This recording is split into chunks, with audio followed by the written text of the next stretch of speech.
Pertanyaan, bagaimanakah gerak galvanometer saat magnet dimasukkan ke dalam kumparan?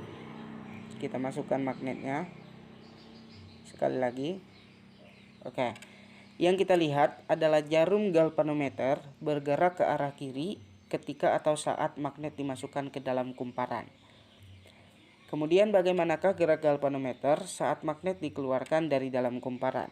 Kita keluarkan.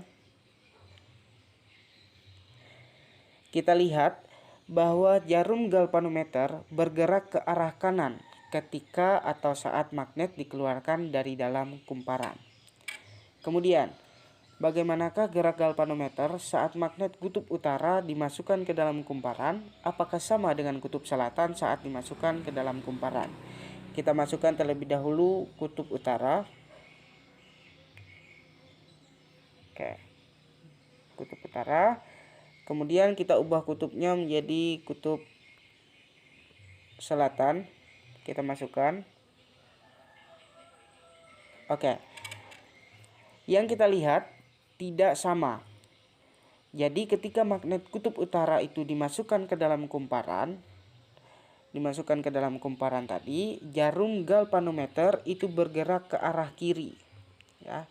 Kita lihat kembali, bergerak ke arah kiri. Nah, kita lihat jarum galvanometernya bergerak ke arah kiri.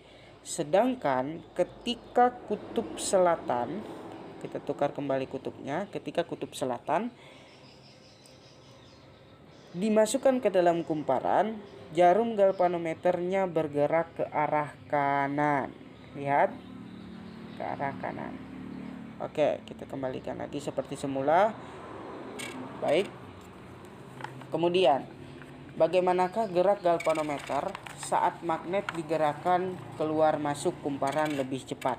Saya menggunakan ini, pergerakan magnet. Pergerakan magnet misalnya 50 saja.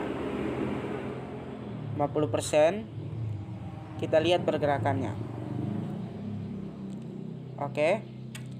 Nah, saat magnet digerakkan keluar masuk kumparan lebih cepat, gerakan galvanometer itu ke arah kiri dan ke arah kanan secara bergantian dengan tidak menunjukkan hasil yang menentu. Artinya kita lihat bahwa dia tidak menentukan angka yang menentu. Oke, kita stopkan seperti semula. Oke. Kemudian pertanyaan selanjutnya, bagaimanakah gerakan galvanometer saat kekuatan magnet diubah-ubah? Gerakan galvanometer saat kekuatan magnet diubah-ubah. Misalnya kita menggunakan pergerakan kembali, misalnya pergerakannya 20, kekuatan magnetnya 50. Gimana? Oke, seperti itu. Kemudian kita ganti kekuatan magnetnya menjadi 63. Nah, seperti itu. 63. Kemudian misalnya pergerakan magnetnya ini kita hilangkan atau nolkan, kita gerakan sendiri dengan kekuatan magnet 63. Kita lihat. Nah, beda tadi. Oke, seperti ini. Kemudian kita naikkan lagi menjadi 70 misalnya. Lihat galvanometernya, kalau 70 keluar masuk seperti ini. Kemudian kita ubah lagi misalnya kekuatan magnetnya menjadi 81. Nah, seperti itu. Kita melihat sendiri bahwa terjadi pergerakan yang cukup besar ketika kekuatan magnet diubah-ubah pada tingkat kekuatan yang berbeda-beda. Kemudian, apa saja faktor yang mempengaruhi GGL induksi? Yang pertama, kecepatan gerakan magnet atau kecepatan perubahan jumlah garis-garis gaya magnet. Yang kedua, jumlah lilitan. Dan yang ketiga, medan magnet. Nah, yang dapat saya simpulkan dari praktek ini adalah bahwa GGL induksi itu dapat terjadi pada kedua ujung kumparan jika di dalam kumparan terjadi perubahan jumlah garis-garis gaya magnet atau flux magnetik. GGL yang timbul akibat adanya perubahan garis-garis gaya magnet dalam kumparan disebut GGL induksi.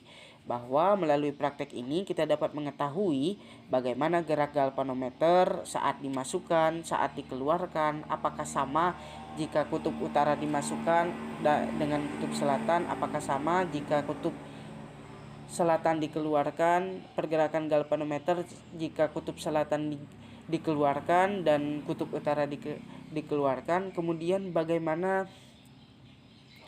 gerak galvanometer saat magnet ini dikeluar masukkan lebih cepat, kemudian gerak galvanometer saat kekuatan magnet ini diubah-ubah, dan apa yang mempengaruhi semua itu.